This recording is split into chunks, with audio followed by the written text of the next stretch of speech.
जय हिंद प्यारे साथियों, मैं अभिषेक पांडे आप सभी का स्वागत करता हूं आपके अपने यूट्यूब चैनल वंदे मातरम 2.0 में। तो आज के इस वीडियो में मैं बात करने वाला हूं आईटीबीपी एग्ज़ाम्स जो हो रहे हैं। अभी कल आपका एग्ज़ाम हुआ, जो मैंने एक वीडियो डाल रखी थी, अगर आपने नहीं देखा वो देख लीजिए कि उसमें कितने मिनिमम बच्चे आ रहे हैं एक एक सेंटर पे।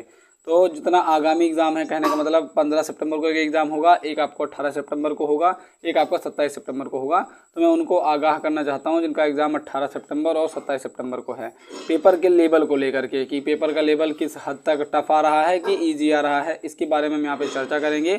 और आपको यहाँ पे एक कुछ क्राइटेरिया बताएंगे कौन कौन से सब्जेक्ट हैं जिनको आपको दोबारा रिकवर कर लेना है, रिविजन के तौर पर एक देख लेना है। अभी एक वीडियो आ गई होगी, एक उसका सीआईएसएफ फायरमैन का एग्ज़ाम 10 दिनों में हम तैयारी जो है कैसे करें, उसके लिए मैंने प्रॉपर डिटेल वीडियो बनाई है, वो अपलोड हो चुकी है, उसे आप देख लीजिए। उसके बाद भाई इसके लिए भी आपको 3 दिन, मान लो आप आज 16 तारीख हो गई, कल परसों 18 तारीख को आपको एग्ज़ाम हो जाएगा जिनका, तो उनके लिए क्या प्रॉपर सिलेबस है, किसको निचोड़ के रख लें वो दोबारा से। और बात करें पेपर लेवल का क्या हाल है, और टीसीएस एग्ज़ाम करवा रही है, तो जैसा कि पता है आपको 7-7 बच्चे 8-8 बच्चे पेपर देने पहुंच रहे हैं। तो थोड़ा सा जानकारी मिलना, जुटा पाना थोड़ा सा मुश्किल है, क्योंकि बहुत दूर दूर सेंटर बना रखा है इन्होंने। तो बात करें यहाँ पे, तो 3 तरह के एग्ज़ाम एक ही दिन कंडक्ट करवा लिए गए थे कल की डेट में, यानी 3 पोस्ट के लिए एक ही डेट को एग्ज़ाम करवाया गया था। कल जो एग्ज़ाम हो रहा था आपका, वो एक ही पोस्ट के लिए नहीं था, वो 3 पोस्ट के लिए अलग अलग था। पहला था आईटीबीपी पायनियर के लिए, जो कांस्टेबल लेवल की तैयारी थी, कांस्टेबल लेवल का पेपर आया था। और उसके बाद दूसरा पेपर जो हुआ था हेड कांस्टेबल, यानी फर्स्ट, सेकंड और थर्ड 3 शिफ्ट में एग्ज़ाम हुआ था 15 सितंबर 2023 को। तो पहला मैंने पायनियर का बता दिया जो कांस्टेबल लेवल का था, और दूसरा और तीसरा जो था वो हेड कांस्टेबल लेवल का था। तो हेड कांस्टेबल में कौन सा था, वेटरनरी का जो है था, सेकंड शिफ्ट में आपका वेटरनरी का एग्ज़ाम हुआ था। और थर्ड शिफ्ट में बात करें तो उसका ईएससी का एग्ज़ाम हुआ था, आईटीबीपी ईएससी, जो मैंने उस पर भी टाइटल लगा दिया होगा। तो एजुकेशन स्टेज और काउंसलर का एग्ज़ाम हुआ था इस फेज थर्ड में। और ये दोनों जो एग्ज़ाम थे, वेटरनरी का और ईएससी का, ये हेड कांस्टेबल की पोस्ट के लिए था। अब बात करें सिलेबस क्या क्या इसमें पूछा जा रहा था, तो अगर बात करें पायनियर के लिए, तो पायनियर में आपके टोटल 100 क्वेश्चन थे, 100 मार्क्स के आपके क्वेश्चन थे, और 2 घंटे का आपका पेपर था। अब इसमें पूछा गया था 20 आपका हिंदी, 20 इंग्लिश, यानी यहाँ पे चूज एन ऑप्शन नहीं था, यहाँ पे दोनों करने थे आपको, हिंदी भी करना था, इंग्लिश भी करना था। अगर आपने केवीएस का एग्ज़ाम दिया होगा तो उसमें भी जैसे आया था हिंदी और इंग्लिश दोनों आपको करना पड़ा था, वैसे इसमें भी था 20 हिंदी भी करनी है आपको, 20 इंग्लिश भी करनी है। उसके बाद 20 मैथमेटिक्स के थे क्वेश्चन, 20 रीजनिंग के आ गए थे, और 20 जीके जीएस के। कुल मिला के यहाँ पे 20-20 का सेक्शन करके 5 सेक्शन में बांट रखा था। टोटल आपके 100 क्वेश्चन हो गए। अब यहाँ पे भी सेम यही पूछा गया था। और बात करें वेटरनरी का, तो वेटरनरी में इसके सबके 10-10 क्वेश्चन आए थे, यानी 50 क्वेश्चन आपके इन नॉन टेक्निकल जो रागा सेक्शन से आते हैं, रीजनिंग, अरिथमेटिक, जीके जीएस और जनरल अवेयरनेस, और इनमें समय का लेकर के करंट अफेयर वगैरह, इसमें से पूछे गए थे आपके टोटल 50 क्वेश्चन। और 50 क्वेश्चन अलग से उन्होंने बांट रखा था वेटरनरी का, जो जिस पोस्ट के लिए आपने आवेदन किया था उसका यहाँ पे क्वेश्चन पूछ रखा था। तो वहाँ भी 100 क्वेश्चन आपके हो गए, लेकिन ये पोस्ट थी आपकी हेड कांस्टेबल की। तीसरा अगर बात करें ईएससी की, एजुकेशन स्टेज काउंसलर का जो था एग्ज़ाम हुआ था, उसमें भी टोटल 100 क्वेश्चन पूछे गए थे, जिसमें भी सेम पहले के जैसा पायनियर का क्वेश्चन आया था वैसा ही सेम इसमें भी पूछा गया था। 20 आपकी हिंदी थी, 20 इंग्लिश का था, 20 मैथमेटिक्स थी, 20 रीजनिंग थी, और 20 जीके जीएस के क्वेश्चन यहाँ पे पूछे गए थे। अब बात करें देखो पेपर का लेवल, तो जो पायनियर का जो पेपर लेवल था, जो फर्स्ट शिफ्ट में आपका एग्ज़ाम हुआ था, उसका लेवल कहीं ना कहीं ईजी था। अब बात करें कांस्टेबल का एग्ज़ाम था तो ये ईजी था, और हेड कांस्टेबल के लिए सेम यही सिलेबस पूछा गया था, तो उसका थोड़ा सा मॉडरेट यहाँ पे देखने को मिला है। जो बच्चों से रिव्यू मिला है तो थोड़ा सा मॉडरेट देखने को मिला है। और क्वेश्चन कहाँ से अधिक पूछे गए हैं, तो मैंने कल की एक वीडियो में सीआईएसएफ फायरमैन के लिए परसेंटेज ऑफ प्रॉफिट लॉस के बारे में उस टॉपिक पर जोर दिया था कि इसको आप जरूर से ज़रूर पढ़ लेना। तो इस एग्ज़ाम में भी यही देखा गया है कि परसेंटेज ऑफ प्रॉफिट और लॉस से जो है मैथमेटिक्स के सवाल ज़्यादातर देखे गए हैं, और इंग्लिश और हिंदी, इनमें दोनों में भाई आपको प्रॉब्लम होने वाली है। तो इसके लिए आपके पास जितने भी समय मिले हैं, जिनका 27 को एग्ज़ाम है उनको तो टाइम मिल जाएगा, और जिनका परसों ही है उनको टाइम नहीं मिल पाएगा, क्योंकि कल आप अपना जो दूर दूर सेंटर बन रखा है। पहली बात तो वो अगर एक सेंट्रल रीजन का है, साउदर्न रीजन का है, तो एक सेंटर बना रखा उन्होंने, और दूर दूर से बच्चे वहाँ पे आ रहे हैं। एक बात बता दूँ, कल के एग्ज़ाम में जो ईएससी का एग्ज़ाम हुआ था ना, उसमें कुल 3 कैंडिडेट आए थे, कुल 3 कैंडिडेट पेपर देने आए थे। आप सोच सकते हो भाई कितना, शायद इतना दूर दूर बनाने की वजह थी, या फिजिकल नहीं, बच्चे तो फॉर्म कलम फिलअप किए रहे होंगे, एडमिट कार्ड कम बच्चों का इशू किया गया होगा। 3 बच्चे एग्ज़ाम देने आए हैं ईएससी का, एजुकेशन सर्विस स्टेज काउंसलर का जो एग्ज़ाम हुआ था, उसमें कुल 3 बच्चे ही एग्ज़ाम देने पहुँचे हैं। तो बहुत बड़ी भाई ये बात हुई गई कि एक एग्ज़ाम के लिए भारत में कोई एग्ज़ाम हो रहा है और उसके लिए सिर्फ 3 कैंडिडेट पहुँचे हैं एग्ज़ाम देने। और TCS को भी बेइज्जती लग रही होगी यहाँ पे हम किसका एग्ज़ाम करवा रहे हैं। तो रिव्यू लेना भाई वैसे ही बहुत मुश्किल हो जाएगा। ऑल इंडिया पे 3 बच्चे पेपर देने पहुँचे हुए हैं, तो इतने में तो रिव्यू भाई पता नहीं कौन कहाँ से हो, उनका नंबर जुटा पाना, उनसे बात कर पाना और उनसे रिव्यू ले पाना ये मुश्किल ही है।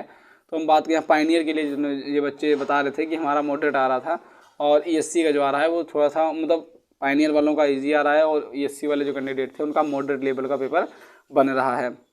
और आपका वेटरनरी का हो गया तो 50 नंबर आपका वेटरनरी में और 50 ही आपका ये GK GS वाला सेक्शन हो गया, इसमें तो आप कर ही ले रहे होगे। अब आगे जितने बच्चे भी 18 तारीख को जिनका पेपर है और 27 सितंबर को जिनका पेपर है वो प्रिपेयर हो जाएं, अच्छे से प्रिपेयर हो जाएं कि तैयारी को हमें किस हद तक करना है और कैसे करना है। सभी को सभी सब्जेक्ट को एक बार दोबारा से रिवीजन कर लीजिए और हिंदी और इंग्लिश पे ज़्यादा फोकस करो, क्योंकि भाई यहाँ पे आपको ऑप्शन नहीं चूज़ करना है कि हिंदी कर लेना है, इंग्लिश कर लेना है। यहाँ पे आपको दोनों ही करने हैं। हिंदी भी आपको 20 में 20 करनी पड़ेगी, इंग्लिश भी आपको 20 में 20 करनी पड़ेगी। और माइनस मार्किंग की बात तो अभी ये मुझे नहीं क्लियर पता है कि माइनस मार्किंग है कि नहीं थी। अगर कोई कैंडिडेट है जिनको पता है कि माइनस मार्किंग इसमें है या नहीं है, प्लीज़ कमेंट बॉक्स में बता देना ताकि और बच्चों को इन्फॉर्मेशन मिल पाए। क्योंकि जल्दी मैं वीडियो बना रहा हूँ तो इस वजह से जानकारी नहीं जुटा पाया, वरना बाद में बनाने का कोई फ़ायदा ना निकलता इस वीडियो का। तो ये बातें थी आपको। और तैयारी कौन सी करनी है, अगर इंग्लिश की बात करूँ मैं तो इंग्लिश अगर आपको अभी से मजबूत करनी है यानी 18-27 को सितंबर में देखना है तो ग्रामर तो आपको रटा होगा, ये बात पहले से है कि आपने पहले एग्ज़ाम की तैयारी की कर रखी है। क्योंकि इसमें पोस्ट भी भाई सभी बच्चे नहीं अप्लाई कर सकते थे। वेटरनरी के लिए उन्हीं बच्चों को एप्लीकेबल रहे होंगे जिनके पास डिग्री रही होगी, और पायनियर के लिए भी एक डिग्री मांग रखी थी, और ESC के लिए भी कोई डिग्री रही होगी। तो आप लोग जो हैं प्रीवियस तैयारी करके ही इस एग्ज़ाम को देने आए होंगे। तो इंग्लिश का अगर सेक्शन बता दें तो ग्रामर तो आपको पता है, और इसमें एक्टिव पैसिव से एक क्वेश्चन पूछने देखने को मिला है इस पायनियर के एग्ज़ाम में। एक्टिव पैसिव से एक क्वेश्चन और शायद उसका आया था पैसेज आ रहा है, पैसेज पूरा आ रहा है। हिंदी और इंग्लिश दोनों में पैसेज पूछा जा रहा है। तो 20 में आप समझ लो कि 5 क्वेश्चन आपके फ्री के नंबर मिल रहे हैं। पैसेज इतना टफ नहीं पूछा जाएगा, एयरफोर्स का तो है नहीं कि पैसेज इतना टफ पूछ लिया जाएगा। तो भाई पैसेज से आपको 5 नंबर तो कन्फर्म यहाँ पे मिलने वाले हैं अगर आपने ध्यान से पढ़ा और उसका अर्थ निकाल लिया और 5 के 5 आपने क्वेश्चन आराम से कर लिए। तो यहाँ पे 5 नंबर आपको फ्री वाले मिलने के हैं, और अगर ग्रामर का 1-2 क्वेश्चन आ गया तो 7 नंबर आपको यहाँ पे फ्री मिल गए।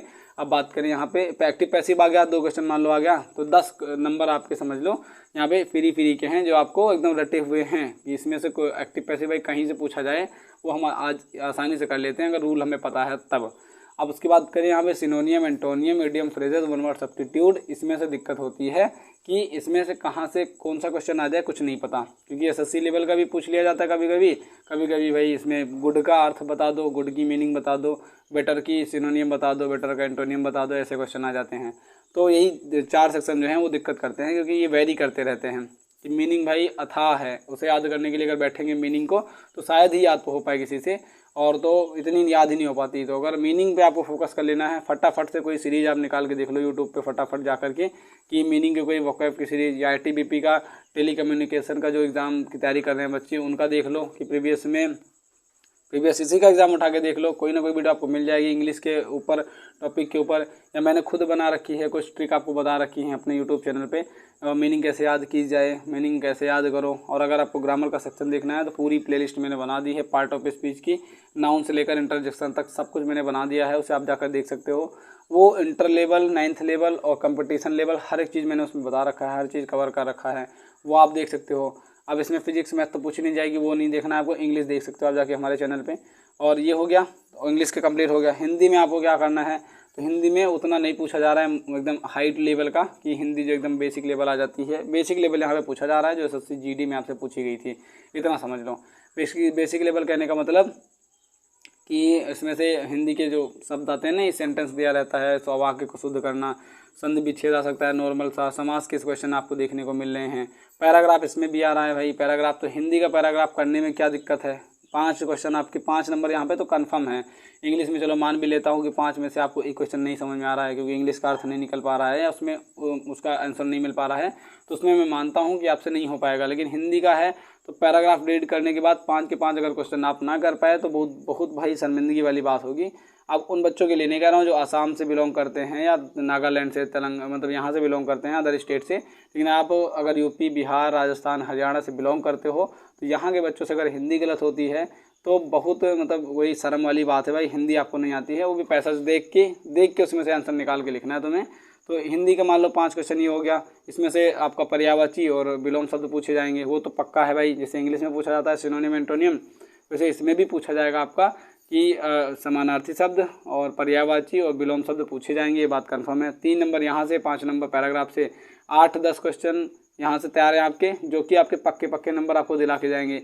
अब बात रही व्याकरण से कुछ पूछा जाए तो व्याकरण के लिए वही कह रहा हूँ कि एक सीरीज उठा के देख लीजिए, या एक हिंदी की कोई मैराथन देख लीजिए, RWA की, रोजगार विदंकित की, किसी भी चैनल पे विजिट करके आप एक मैराथन देख लीजिए, आपको बहुत फ़ायदा होने वाला है। क्योंकि भाई इतने कम बच्चे, सोच लो ऑल ओवर इंडिया वैकेंसी थी और एक सेंटर पे कुल 3 बच्चे पहुंच रहे पेपर देने। 3 बच्चों में कंपटीशन, अगर आप पेपर दे के आ रहे हो, पेपर में आप आधे मार्क्स भी ला रहे हो ना, 100 नंबर का आपका पेपर हो रहा है, और आप अगर 50 नंबर भी ला रहे हो तो आपका सिलेक्शन कहीं ना कहीं यहाँ पे 90% श्योर है कि हो जाएगा। क्योंकि आगे इसमें ट्रेड टेस्ट भी होने वाला है पायनियर के लिए जो 3 पोस्ट निकाली गई उनके लिए यहाँ पे ट्रेड टेस्ट भी होगा, तो उसमें भी बच्चों को आउट किया जाएगा। तो बहुत बड़ी अपॉर्चुनिटी है भाई, इसे छोड़ना नहीं है। नहीं पढ़े हो अभी, 18 तारीख की कोई बात नहीं है, आप सेंटर तक पहुँचते पढ़ लो। आप 50 के ऊपर अगर गेन करके 60-70 तो आते हैं, मिनिमम आते हैं सबके यहाँ SSC GD में अगर बात की जाए। तो जो बच्चा पहले से तैयारी किए होगा उसे अभी भी पेपर ले लोगे अगर आप, तो 100 में से वो 60 करेगा ही करेगा, क्योंकि उतना भूल नहीं जाता है, वो उतना दिमाग में रहता है। 40 नंबर ही उसे गेन करने रहते हैं, जिसमें मेहनत लगती है। तो 60 से 65 क्वेश्चन आपको हो जाएंगे।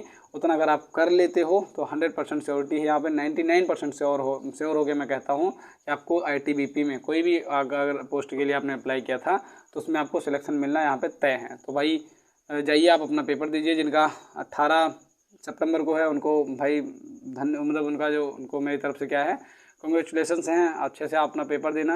और जिनका 27 सितंबर को है उनको भी मेरी तरफ से बधाइयाँ हैं कि अपना पेपर अच्छे से देना, इस बार नौकरी ले लेनी है। सो ये बताने के लिए मैं आया था।